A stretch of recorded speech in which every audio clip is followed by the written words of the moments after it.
يا رب صل على محمد.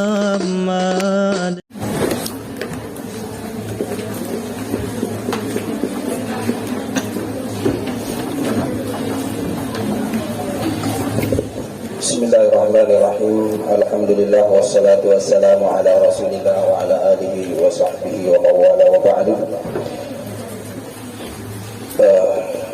Inna asdaqal hadisi kitabullah wa khairal hadi hadi Muhammadin sallallahu alaihi wasallam wa syarrul umuri muhdatsatuha wa kullu muhdatsatin bid'ah wa kullu bid'atin dalalah.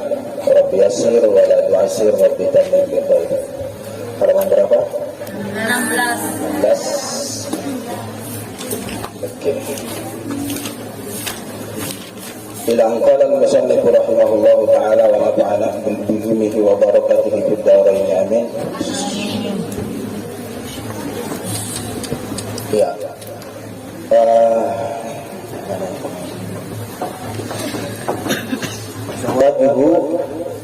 Zawajuhu Khadijah radhiyallahu ta'ala anha. Oke.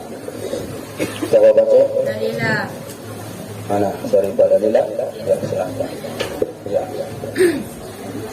Bismillahirrahmanirrahim. Bismillahirrahmanirrahim. Zawajuhu Khadijah. Ya, zawajuhu, ya, menikahlah beliau Rasul sallallahu alaihi wasallam Khadijah dengan Sayyidatuna Khadijah radhiyallahu taala. Oke. Falamma qadima Makkah. Ya. Falamma qadima Makkah, ketika keduanya itu, artinya Rasul sallallahu alaihi wasallam bersama budaknya Sayyidatuna Khadijah yang bernama Maisarah, bagus, bernama Maisarah, keduanya itu sampai di Makkah. Dari perdagangan keduanya ke negeri Syam membawa pernyataan Sayyidatuna Khadijah. Oke. Terus Khadijatu ridahaha ridahan azimah. Ya, wara'at Khadijatu ridahaha, dan Sayyidatuna Khadijah pun melihat keuntungan daripada perdagangan yang dibawa oleh keduanya itu, al-azimah, yang sangat besar. Artinya keuntungannya itu berlipat kali ganda dibanding perniagaan sebelumnya yang pernah diutus oleh Sayyidatuna Khadijah atas tangan orang lain yang selain daripada Rasul sallallahu alaihi wasallam. Oke. Jadi ketika Rasul sallallahu alaihi wasallam yang mengelola perniagaan Sayyidatuna Khadijah, nah pada saat itu sebulannya, maka Sayyidatuna Khadijah itu kaget melihat keuntungan yang sangat banyak sekali yang didapatkan oleh Rasul sallallahu alaihi wasallam bersama budaknya. Oke. Terus ya, nah pada saat itulah sahabat atau surat minal amini alaihi salam, dia pun merasa gembira sekali, senang sekali, minal amini alaihi salam, kepada sang amanah Rasul sallallahu alaihi wasallam.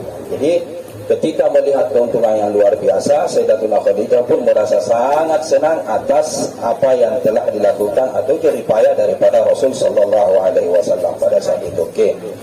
Terus Wa arsalat ilaihi takhtabuhu li nafsiha. Nah, wa arsalat ilaihi, dan Sayyidatuna Khadijah pun akhirnya yang mengutus ilaihi kepadanya, ya, kepada Rasul sallallahu alaihi wasallam, ya, satu utusan tentunya, takhtubuhu li nafsiha, yang mana dia, utusan tersebut atau beliau Sayyidatuna Khadijah itu melamar Rasul sallallahu alaihi wasallam li nafsiha, untuk dirinya. Ya, jadi Sayyidatuna Khadijah bahasa kasarnya kurang lebih itu ya jatuh cintalah kepada Rasul sallallahu alaihi wasallam, karena banyak faktor yang sudah kita sebutkan pada pertemuan yang berikutnya. Dan di sini yang disebutkan hanya satu, yaitu terkait dengan keuntungan yang luar biasa yang didapatkan oleh Rasul sallallahu alaihi wasallam. Itu yang pertama. Yang sebelumnya memang Sayyidatuna Khadijah itu telah mendengar bahwa ini laki-laki, maksudnya Rasul sallallahu alaihi wasallam itu adalah orang yang sangat terpercaya.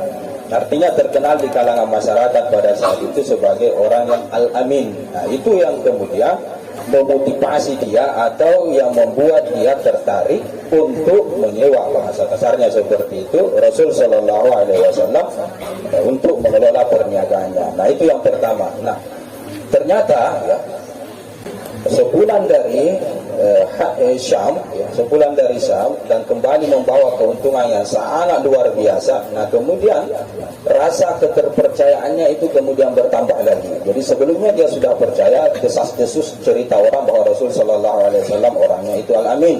Dan setelah yang kedua ini, artinya faktor yang kedua yang kemudian membuat beliau tertarik adalah karena melihat keuntungan yang banyak. Yang ketiga adalah karena Sayyiduna Maisarah, budaknya Sayyidatuna Khadijah itu justru menambahkan lagi, dia menceritakan tentang situasi dan keadaan serta pengalaman yang dialami oleh Maisarah bersama Rasul Sallallahu Alaihi Wasallam ketika dalam perjalanan dagang itu. Banyak sekali sebutkan kemarin itu, diantaranya adalah orangnya yang santun, kemudian akhlaknya yang baik, kemudian kalamnya yang fasih, retorikanya yang indah, cara berbicaranya yang penuh dengan tata krama dan lain sebagainya. Itu diceritakan semua oleh Maisarah kepada Sayyidatuna Khadijah. Nah, apalagi dan juga Maisarah di dalam ibarat lain itu menceritakan tentang peristiwa aneh atau yang luar biasa yang dia saksikan yang terjadi pada Rasul Sallallahu Alaihi Wasallam.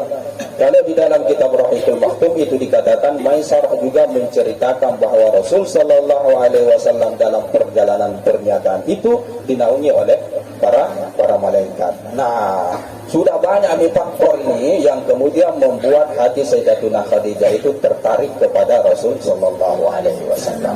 Jatuh cinta kepada Rasul Sallallahu Alaihi Wasallam, bahasa kasarnya seperti itu. Akhirnya arsalat, dia pun mengutus ya seseorang, dia pun ingin meluahkan perasaan yang ada di dalam hatinya melalui seseorang yang menyampaikan kepada Rasul Sallallahu Alaihi Wasallam. Nah, dalam riwayat lain dikatakan bahwa orang atau perempuan yang disuruh oleh Sayyidatuna Khadijah adalah teman karibnya yang bernama Nafisah binti Munabbih. Jadi Nafisah binti Munabbih ini adalah teman karib daripada Sayyidatuna Khadijah. Dia yang kemudian menyampaikan isi hati daripada Sayyidatuna Khadijah kepada Rasul Sallallahu Alaihi Wasallam. Nah, ketika disampaikan oleh Nafisah, ternyata cinta tidak bertepuk sebelah tangan. Gayung bersambung. Rasul Sallallahu Alaihi Wasallam, Sayyidatuna Khadijah jual, ya Rasul beli pada saat itu. Akhirnya Rasul Sallallahu Alaihi Wasallam menyambut keinginan mulia Sayyidatuna Khadijah yang bahasa kasarnya di sini tahtubuha. Kalau di sini dia tahtubu itu failnya adalah Sayyidatuna Khadijah. Itu adalah Rasul khataba artinya melamar. Jadi yang melamar adalah Sayyidatuna Khadijah kepada Rasul Sallallahu Alaihi Wasallam melalui teman karibnya itu. Rasul Sallallahu Alaihi Wasallam pun menerima sambutan atau niat baik daripada Sayyidatuna Khadijah. Akhirnya dikasih taulah paman-pamannya, termasuklah Abu Thalib yang kemudian berangkat ke rumah Khuwailid, bapak daripada Sayyidatuna Khadijah, untuk melamarkan Rasul Sallallahu Alaihi Wasallam. Nah, kurang lebih seperti itu. Okey. Nah, ini yang dimaksud. Terus Makanat sinnuha nahwal arba'ina. Ya. Wakanat sinnuha, dan adalah usianya pada saat itu Sayyidatuna Khadijah nahwal arba'ina, itu ya sekitar 40 tahun usianya. Jadi sudah ada bahasa kita ya sudah ada dua ya, kurang lebih lah seperti itu, sudah masuk usia 40 tahun. Usia 40 tahun itu adalah usia maksimal atau puncak yang namanya kepemudaan. Jadi usia yang paling di puncak itu adalah usia 40 tahun. Grafiknya itu usia seperti gunung, dari bawah menanjak ke atas, menanjak, yang mulai dari usia 0, 1 tahun, 2 tahun, 3 tahun, 4 tahun, 5 tahun. Nah, itu puncaknya di usia 40 tahun. Nah, 40 tahun itu menurun nih, grafiknya menurun lagi 41, 42, 43 terus sampai ke bawah. Jadi dari asalnya yang lemah, dhaif, itu juga akan kembali kepada dhaif, lemah. Nah, itu yang dimaksud dalam ayat laqad khalaqnal insana fi ahsani taqwim summa radadnahu asfala safilin. Nah, itu dia maksudnya, manusia itu diciptakan dalam keadaan sempurna sampai usia 40 tahun, kemudian radadnahu asfala safilin, kami kembalikan dia ke titik terendah. Jadi grafiknya kurang lebih seperti itu. Nah, makanya usia kenabian itu puncaknya rata-rata pada usia usia 40, karena itu adalah usia puncaknya itu. Jadi pemuda itu di situ anunya, puncaknya. Jadi masih dikatakan pemuda kalau masih usianya 40 seterusnya bukan lagi pemuda, disebut dengan syekh. Nah, dalam satu riwayat, kalau orang itu usianya sudah mencapai 40 tahun dan ternyata keburukannya masih lebih banyak daripada kebaikannya, maka hati-hati. Itu ancaman dari Rasul sallallahu alaihi wasallam. Kalau kita sudah pada usia 40, mohon agar supaya fokus kita itu akhirat semata. Jangan kerja-kerja dunia. Bolehlah kerja-kerja dunia, tapi seadanya saja. Jadi kalau mau memang ingin gigi dalam mencari dunia, usahakan di bawah ini. Usia pemuda sampai 40 fokus makin di akhirat. Nah, itu bicara usia ya, atau grafik usia. Jadi di sini jangan kaget, jangan merasa tua sekali itu Sayyidatuna Khadijah karena usianya 40 tahun. Tidak, itu usia maksimal, itu usia puncak seorang anak muda, kurang lebih seperti itu. Jadi 40 tahun usianya pada saat itu ketika Rasul sallallahu alaihi wasallam melamarnya, atau ketika Sayyidatuna Khadijah mengungkapkan perasaannya kepada Rasul sallallahu alaihi wasallam. Oke, terus Wahia min awsati Quraisyin hasaban. Ya, wahia, dan dia Sayyidatuna Khadijah min awsati Quraisyin, termasuk daripada yang paling idealnya, yang paling bagusnya, paling menengahnya, paling sederhananya orang Quraisy. Hasaban itu hasabnya, atau nasabnya. Orang yang paling idealnya, orang yang paling bagusnya keturunannya. Jadi dia terkenal, dia dermawan, dia bangsawan, itu karena melebihi daripada orang-orang pada saat itu. Itu maksudnya awsat. Dialah wanita yang paling awsat, yang paling bagus sekali kebangsawanannya, hasaban. Wa awsa'ahum malam, ya, dan yang paling banyaknya mereka hartanya pada saat itu. Jadi saudagar kaya raya lah. Kemarin kita menyebutkannya sebagai seorang tajir dalam pembahasan yang sebelumnya. Jadi selain dia nasabnya mulia, bagus, selain dia bangsawan, dia juga saudagar kaya raya pada saat itu. Banyak sekali laki-laki yang dia sudah suruh untuk mengelola perniagaannya. Yang terakhir adalah Rasul sallallahu alaihi wasallam yang kemudian menjadi suaminya. Oke, terus Faqamal Amin alaihi salam ma'amamihi. ya, faqamal amin. Nah, kemudian bangkitlah atau berdirilah al-amin, orang yang amanah ini, artinya Rasul sallallahu alaihi wasallam ma'amamihi, bersama dengan paman-pamannya. Jadi Rasul sallallahu alaihi wasallam bersama paman-pamannya pun ya bangkit berangkat menuju kepada rumahnya Sayyidatuna Khadijah untuk melamar, kurang lebih seperti itu. Oke. Hatta dakhala ala ammiha Amr bin Asad fa khatabaha minhu. Ya, hatta dakhala ala ammiha, sampailah ya beliau masuk ala ammiha kepada pamannya Sayyidatuna Khadijah yang bernama Amr bin Asad. Ya, ini dalam satu riwayat lain mengatakan Khuwailid, bapaknya Sayyidatuna Khadijah yang didatangi oleh Abu Talib. Itu dalam ibarah yang lain. Oke, di sini Rasul sallallahu alaihi wasallam menemui paman daripada Sayyidatuna Khadijah yang bernama Amr bin Asad. Oke. Fa khatabaha minhu. Ya, kemudian khatabaha, beliau pun Rasul sallallahu alaihi wasallam dengan pamannya itu melamar Sayyidatuna Khadijah minhu, ya, untuknya, ya, darinya, dari Amr bin Asad ini. Biwasitati ammi Abi Talib, ya, melalui perantara pamannya Rasul sallallahu alaihi wasallam, Abu Talib. Jadi Abu Talib yang melamar kepada pamannya Sayyidatuna Khadijah yang bernama Amr bin Asad. Oke. Terus ya, fazawwajaha, ya, kemudian ya Amr bin Asad ini pun menikahkan Sayyidatuna Khadijah, fazawwajaha ammuha, ya. Kemudian pamannya Sayyidatuna Khadijah, Amr bin Asad ini pun menikahkan Sayyidatuna Khadijah kepada Rasul sallallahu alaihi wasallam. Jadi dalam riwayat itu tidak banyak cerita atau riwayat yang berkaitan dengan unek-unek terkait dengan pernikahan Rasul sallallahu alaihi wasallam dengan Sayyidatuna Khadijah. Jadi rata-rata riwayat itu ringkas-ringkas saja terkait dengan peristiwa pelamaran atau peristiwa prosesi pernikahannya. Oke, terus وقد خطب أبو طالب في هذا اليوم. Ya, wa qad khataba Abu Talib, dan sungguh berkhutbah, ya khutbah nikah Abu Talib fi hadzal yaumi, pada hari tersebut, artinya hari hanya hari pernikahan Rasul sallallahu alaihi wasallam. Pamannya sendiri yang tampil sebagai khatibnya yang berkhutbah di situ, khutbah nikah. Okey, apa isi daripada khutbah nikahnya? Faqala alhamdulillahilladzi ja'alna min dzurriyyati Ibrahim. Ya, faqala, ia berkata, alhamdulillah, segala puji bagi Allah, alladzi ja'alana min dzurriyyati Ibrahim, yang telah menjadikan kita dari zuriyahnya atau keturunannya Nabiullah Ibrahim alaihissalam. Wa zar'i Ismail, ya, dan juga keturunan, ya, bibitnya Nabiullah Ismail, zar'i Ismail. Terus ya, wa ba'da'i ma'adin, ya, dan asal dari Ma'ad, ya. Jadi Ma'ad nama orang, ya, kita ini berasal dari Ma'ad. Wa unsuri mudor, dan yang berunsurkan mudor, ya, kita unsur kita ini, kata Abu Talib, itu dari mudor. Mudor nama orang juga, ini sudah dibahas pada awal-awal ini nasab Rasul sallallahu alaihi wasallam. Terus wa ja'alana hadonata baitihi, dan yang telah menjadikan kita sebagai pengasuh rumahnya Allah Subhanahu wa taala, yaitu Baitullah. Segala puji bagi yang telah menjadikan kita sebagai pengasuh rumahnya Allah, yaitu Baitullah, maksudnya Ka'bah. Okey. Ya, wasawasa haramihi, dan juga pengatur tanah haramnya Allah Subhanahu wa taala. Ya, jelas dia orang Quraisy yang mengatur tanah haram pada saat itu.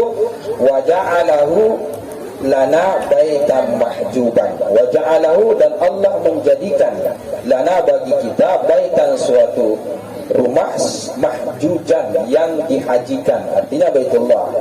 Baitullah Allah ciptakan, orang-orang itu datang ke sana kepada Baitullah untuk berangkat haji. Itu maksudnya mahjujan. Apalagi wa haraman aminan, dan tanah haram yang aman, tanah Makkah, tanah haram. Wa ja'alna hukaman nasi, dan yang telah menjadikan kita sebagai hakimnya orang-orang, artinya penentu kebijakan kepada orang-orang pada saat itu atau masyarakat pada saat itu, yaitu orang-orang Quraisy di tengah-tengah bangsa Arab. Okey. Terus nah, barulah kepada muatannya, ya. Itu tadi adalah puji-pujian daripada Abu Talib di dalam khutbah nikahnya itu. Nah, intinya kemudian kata beliau, summa, kemudian, inna bni akhi, sesungguhnya anak laki-lakinya saudaraku, artinya keponakanku ini, hada ini Muhammad bin Abdullah, yang bernama Muhammad putranya Abdullah, la yuzanu bihi rajulun syaraban, yang tidak bisa ditimbang dengannya dengan laki-laki lain syaraban kemuliaannya. Artinya Rasul sallallahu alaihi wasallam itu tidak sebanding dengan laki-laki lain dari sisi syarabannya. Nah, itu salah satu pujian pamannya kepada Rasul sallallahu alaihi wasallam di dalam khutbah ini. Okey. Apalagi wanabelan, dan juga kecerdasannya. Jadi Rasul sallallahu alaihi wasallam terkenal dengan orang yang cerdas pada saat itu, tidak ada yang menandinginya laki-laki yang lain. Apalagi wafadlan, dan kemuliaan atau keistimewaan Rasul sallallahu alaihi wasallam, orang yang paling fadil pada saat itu. Jadi ada tiga yang menjadi titik sanjungan Abu Talib kepada Rasul sallallahu alaihi wasallam. Pertama, dia adalah syarif, syarafan, kemudian nabil, nablan, cerdas, syarafan, mulia, nablan, cerdas, fadlan, ya, keistimewaan yang banyak. Itu yang ada pada pribadi Rasul sallallahu alaihi wasallam. Kurang lebih seperti itu. Okey. Wa in kana bil mali qalla atau kullah, wa in kana fil mali, sekalipun adanya dia keponakanku ini bil mali, dari sisi harta itu sedikit. Jadi memang kalau dari sisi harta keponakan saya ini, nah, itu dalam cerita khutbahnya, ya itu memang sedikit. Tetapi kalau dari sisi yang lain, tidak ada yang bisa menandinginya seorang pun pada saat itu, dan itu adalah fakta. Okey. Terus ya, fa innal mala, karena sesungguhnya harta itu zillun zailun, itu adalah bayangan yang sirna. Ya, namanya harta itu pasti sirna. Jadi mana lebih mahal harta benda daripada kemuliaan? Kemuliaan. jelas dia kemuliaan. Karena harta benda itu akan didapatkan oleh kemuliaan, melalui kemuliaan. Kira-kira akan, taruhlah saya kasih contoh misalnya seorang pedagang ya. Ini pedagang ini tidak mulia satu. Yang kedua ini adalah mulia. Sama-sama berusaha dari awal, dari nol. Satu mulia, satu tidak mulia. Yang tidak mulia ini ya tidak, namanya juga tidak mulia, pembohong dan lain sebagainya, kan itu bukan bagian daripada syaraf. Nah, sementara yang satu ini sodik, jujur dan lain sebagainya. Kira-kira siapa yang akan lebih cepat menggapai harta yang banyak antara yang tidak mulia dengan yang mulia? Tentunya yang mulia, karena itu yang paling basic itu sebenarnya. Jadi kalau masalah harta kata beliau adalah zillun zailun, itu adalah bayangan yang akan sirna, dan namanya harta juga tidak akan pernah dibawa mati. Harta juga tidak akan menjadi pertimbangan bagi orang dalam memuliakan kita, tidak ya. Jadi yang jadi pertimbangan orang dalam menghargai kita, memuliakan kita karena kita adalah mulia. Jadi banyak orang-orang yang kaya raya tetapi banyak musuhnya. Itu kenapa? Ya tidak dimuliakan oleh orang-orang, banyak musuhnya. Sementara orang yang mulia itu walaupun sedikit hartanya tetapi banyak temannya. Banyak sekali orang yang mengajuinya. Nah, kemuliaan itu adalah harta yang terindah yang kita miliki. Kecerdasan itu nablang, kecerdikan dan lain sebagainya itu adalah harta yang tidak bisa diukur dengan harta benda. Wa amrun hailun, dan perkara yang menghalang. Jadi harta itu adalah perkara yang menghalang kita dari perkara-perkara akhirat. Nah, jadi kadang harta yang kemudian menyebabkan terjadinya fitnah, terjadi hisab ya, di hari kemudian. Nah, ini bahaya yang seperti ini. Jadi kalau harta itu digunakan dalam jalur yang benar itu bagus, tetapi kalau tidak ya itu bahaya. Digunakan di jalan yang benar saja sekalipun tetap itu biasanya akan menimbulkan hal-hal yang tidak baik kepada orang yang bersangkutan, dirilah orang lain dan lain sebagainya. Sementara orang yang tidak punya harta, apanya mau dibenci sama orang seperti itu? Apa yang perlu diirikan? Jadi orang yang tidak punya harta, bahasa kasarnya ya, kita berbicara secara mendasar ya, orang yang memang perasaannya itu selalu tenang, selalu damai, selalu sejahtera, karena tidak ada yang perlu dipikirkan dari sisi orang yang membenci dan lain sebagainya. Itu di dunia. Ya, lebih-lebih di akhirat, lebih tenang lagi karena tidak ada yang mempermasalahkan dia selama di dunia. Tetapi orang yang punya harta itu, nah itu bahaya. Ya. Orang yang punya harta itu yang baik saja, rajin bersedekah dan lain sebagainya, itu terkadang masih menimbulkan fitnah, diirikanlah, diceritakan tidak baik dan lain sebagainya. Apalagi memang kalau harta tersebut menggunakan jalan yang tidak baik, jadi kutukan laknat dari orang-orang yang membencinya itu kemudian akan menjadi doa di sisi Allah Subhanahu wa taala yang akan berdampak pada kehidupan dunia dia ke depan, apalagi di akhirat yang akan datang. Wa amrun hailun, jadi dia bisa menjadi penghalang itu harta itu. Wa ariyatu mustaraddah, dan merupakan ariyah, merupakan satu pinjaman mustaraddah yang akan dikembalikan. Jadi artinya apa ya? Harta itu tidak dibawa mati, kurang lebih seperti itu. Yang dibawa mati itu adalah kemuliaan amal, kurang lebih seperti itu. Jadi ada satu riwayat seorang kaya raya yang mempunyai istri 4 orang. Ya, 4 orang istrinya. Yang satu itu istri pertama itu adalah istri yang tua, kurang lebih lah seperti itu. Dia yang jarang diperhatikan, kurang lebih seperti itu. Ya namanya juga istri pertama. Jadi orang itu lebih cinta kepada istri kedua, ketiga dan keempat. Istri mudanya lah, kurang lebih seperti itu. Nah, ketika laki-laki ini dalam sakaratul maut, mau mati, dia pergi kepada istri yang nomor 2, tidak salah itu istri nomor yang 2. Dia bilang begini, sayang, mau tidak ikut dengan saya? Mau mati orangnya, mau nggak menemani saya di dalam kubur? Istri yang kedua. Apa jawaban istri yang kedua? Iyalah, jelas tidak mau. Istri yang kedua, tidak mau tak itu? Tidak mau tak temani ke dalam kubur, biar pemikam dalam kubur. Tak ada orang yang mau mati kan, kurang lebih seperti itu. Jadi kalau kamu masuk ke dalam kubur, kata dia, mati maka ya saya bisa saja mencari laki-laki pengganti kami. Dan sendiri dia bersama dengan tidak tiga dia. Ya sudahlah, panggil istri yang ketiga. Istri yang ketiga, panggil istri yang ketiga. Saya mau nggak temani saya di dalam kubur. Dan istri yang ketiga, tidak mau lah, kurang lebih seperti itu. Saya tidak mau. Kemudian sedih lagi karena tidak ada yang mau. Akhirnya tambah merasa sakit hatinya, kurang lebih seperti itu. Akhirnya dipanggil istri yang terakhir, yang keempat. Istrinya yang keempat juga tidak mau menemani dia, ya, menemani dia di dalam kubur. Nah, pada saat hatinya sudah hancur seperti itu, ya, selama di dunia itu dibiayai, dirawat, segala permintaannya dikabulkan dan lain sebagainya, itu ternyata setelah menjelang ajalnya semuanya sirna. Tidak ada yang dia bisa harapkan dari orang-orang yang selama dia ini perhatikan, dia sanjung, dia lain sebagainya. Istri-istrinya lah masih hancur hatinya pada saat itu. Tiba-tiba dia mendengar suara. Apa kata suara itu? Kata suara itu, "Bapak, saya yang mau menemani kamu di dalam." Begitu dia menoleh ke sumber suara itu, ternyata itu adalah istri pertamanya yang selama ini dia abaikan, dia tidak perhatikan, bahkan dia buang dan lain sebagainya.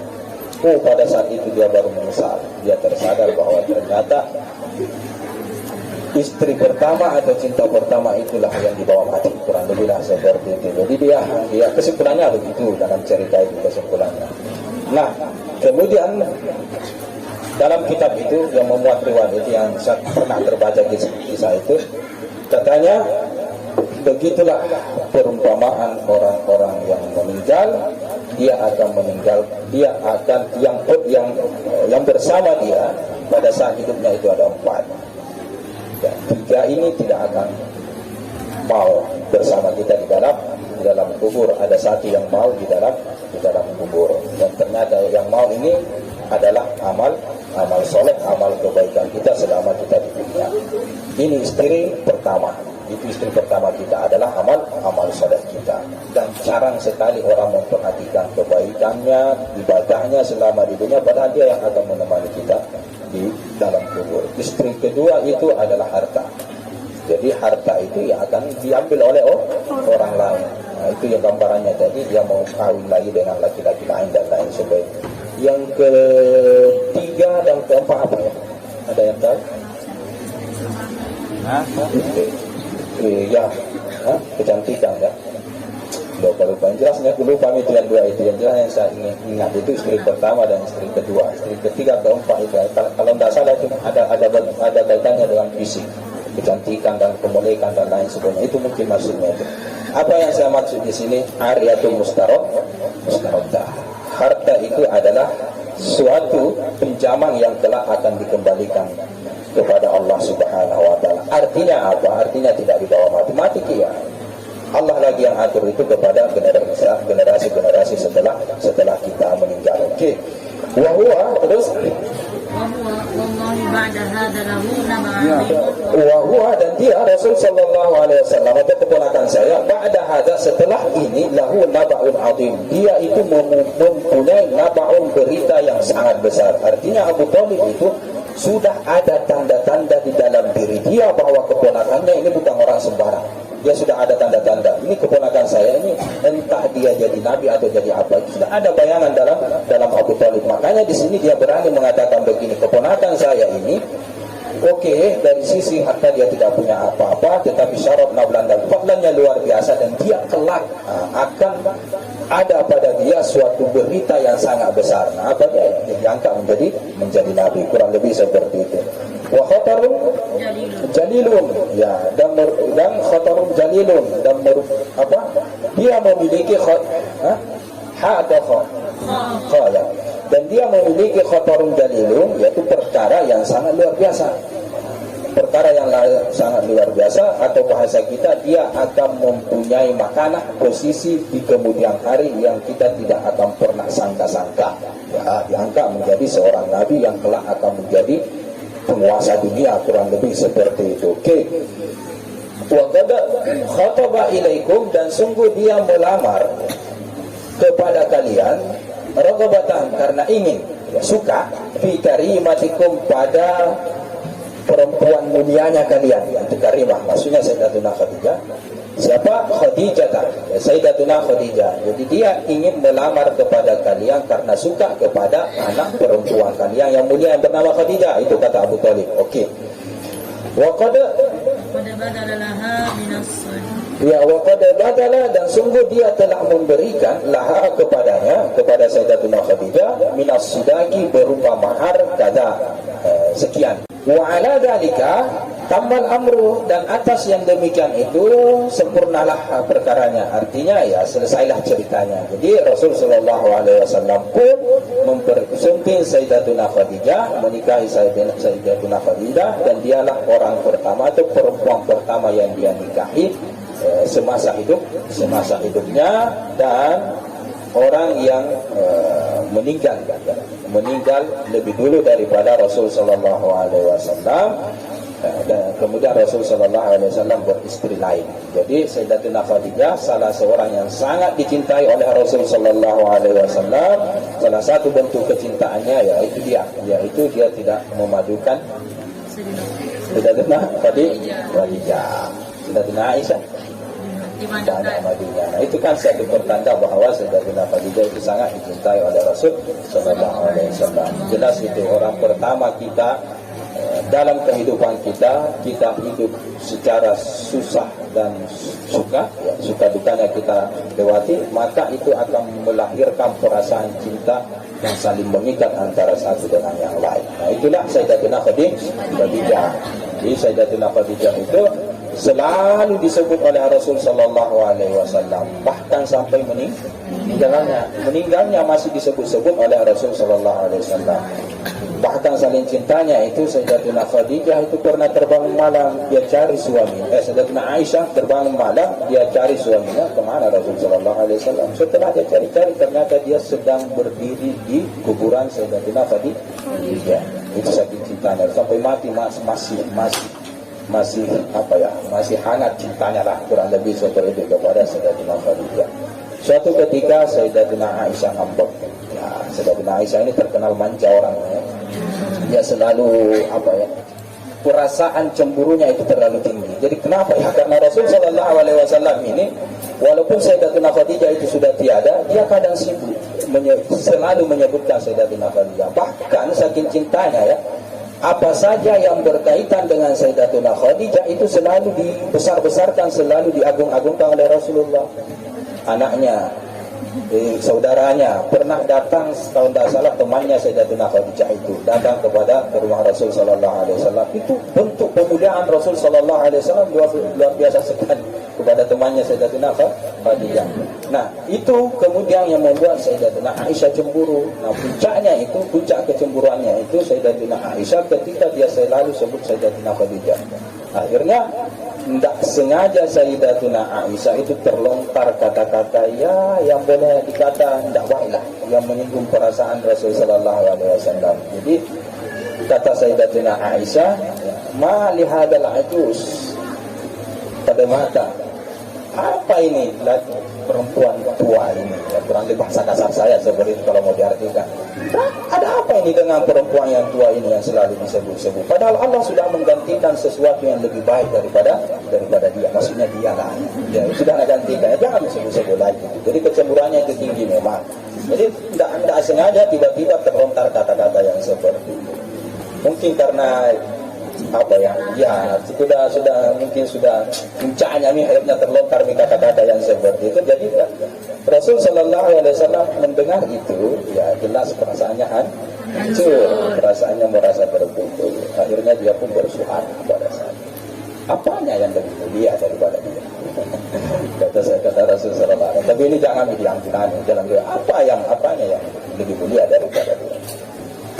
Kata Rasul sallallahu alaihi wasallam, dia awwalu man amana bi, dia orang yang pertama beriman kepadaku ketika semua orang kafir kepadaku. Dia yang menyantuniku ketika an-nasu harramani, ketika orang-orang itu semua menelantarkanku. Dia yang asuh, dia yang berikan hartanya, dia yang perhatian kepada Rasul sallallahu alaihi wasallam. Dan dia, ini yang membuat apa? Sayyidatina Aisyah tidak bisa berkata apa-apa. Dan dia yang telah memberikan keturunan kepadaku ketika istri-istri yang lain tidak memberikan keturunan. Terdiam dia pada saat itu. Karena dia tidak punya anak. Apa yang Sayyidatina Aisyah tidak punya? Jadi semua anak Rasul Sallallahu Alaihi Wasallam itu berasal dari Sayyidatina Khadijah. Mulai daripada Qasim, Abdullah, sampai Abdullah paling bungsu ya, Abdullah paling bungsu. Ruqayyah, Zainab, Ummu Kulsum itu rata-rata dari semuanya bersumber dari Sayyidatina Khadijah. Yang lain itu tidak ada. Nah pada saat itu Sayyidatina Aisyah langsung terdiam. Dia akui bahwa memang Sayyidatina Khadijah lebih mulia daripada dia. Nah itu dia. Jadi laki-laki itu kalau ngomel terus istri di rumah ya sekali-kali lah bentak-bentak sedikit lah kan. Kurang lebih lah saya berkata ini tidak ada laki-laki ya. Artinya apa? Artinya kalau ada suami kalian telah ya jangan banyak ngomel lah. Karena laki-laki itu ada juga puncak kesabarannya. Kalau dipunya diri pasti juga dia punya alasan. Cuma kan dia tidak mau mengungkapkan karena menjaga perasaan istri. Tapi kalau selalu juga dirongrong dan lain sebagainya, terkeluarkan yang seperti itu. Jadi Rasul Sallallahu Alaihi Wasallam dalam riwayat itu mengatakan begitu. Dan jadi bahkan itu Sayyidatina Aisyah ada riwayat Rasul Sallallahu Alaihi Wasallam. Sayyidatina Aisyah bukan cuma Sayyidatina Khadijah yang dicemburui, istri-istri yang lain juga pernah dicemburui. Ada riwayat dalam Riyadhus Shalihin itu Sayyidatina Aisyah. Bahkan nampang yang dikirim yang dibawa oleh istri Rasul Sallallahu Alaihi Wasallam yang berisi sekam makanan itu dikirim ke rumah Rasul Sallallahu Alaihi Wasallam. Kebetulan Rasul pada gilirannya istrinya yang lain bawa makanan kepada Rasulullah itu lemparkan nampang ini. Saking cemburunya maksudnya ya jangan ini biar sayang suami saya nanti giliran mulai untung giliran tahu kan namanya istri yang lain kan namanya istri yang lain kan suami saya juga kan sampai lapar dengan apa akhirnya kirim kasih makanan ke rumahnya situ tapi tolak oleh Sayyidatina Aisyah. Nah, itu kecemburuan Sayyidatina Aisyah. Tapi banyak juga keadaan Sayyidatina Aisyah. Jangan lihat di satu sisi, banyak juga keistimewaannya. Jadi ada sahabat bertanya kepada Rasul Sallallahu Alaihi Wasallam, siapa laki-laki yang paling kau cintai wahai Rasulullah?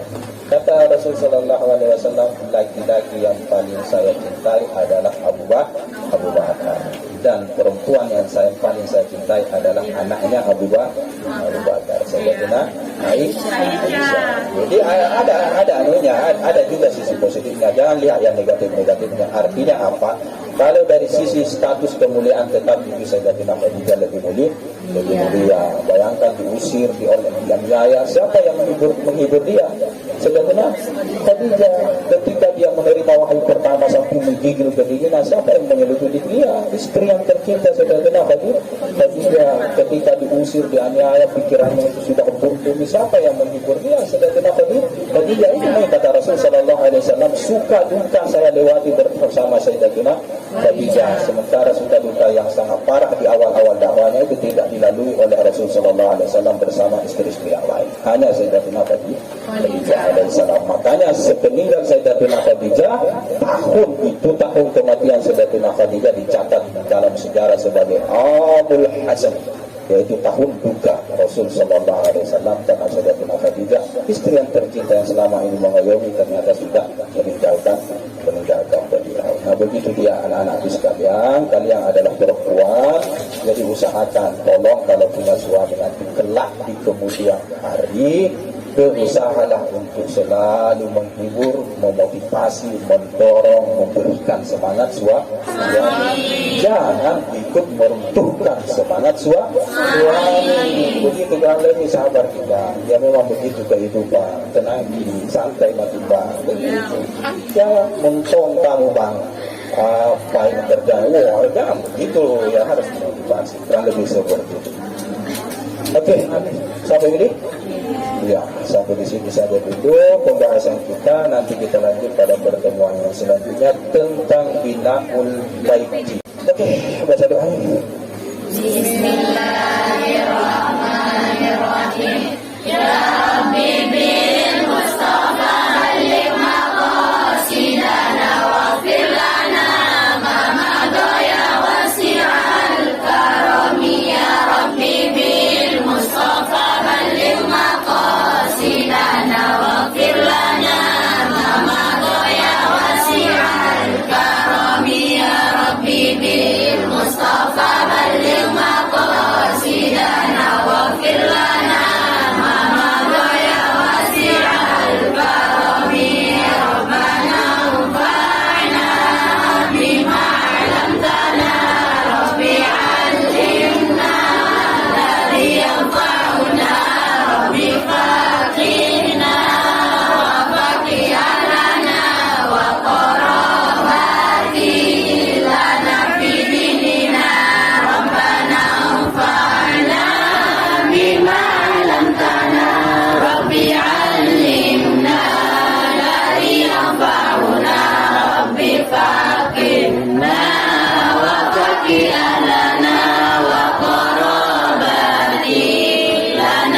ديننا سبحان ربك رب العزة عما يصفون وسلام على المرسلين والحمد لله رب العالمين اللهم صل يا رب صل عليه وسلم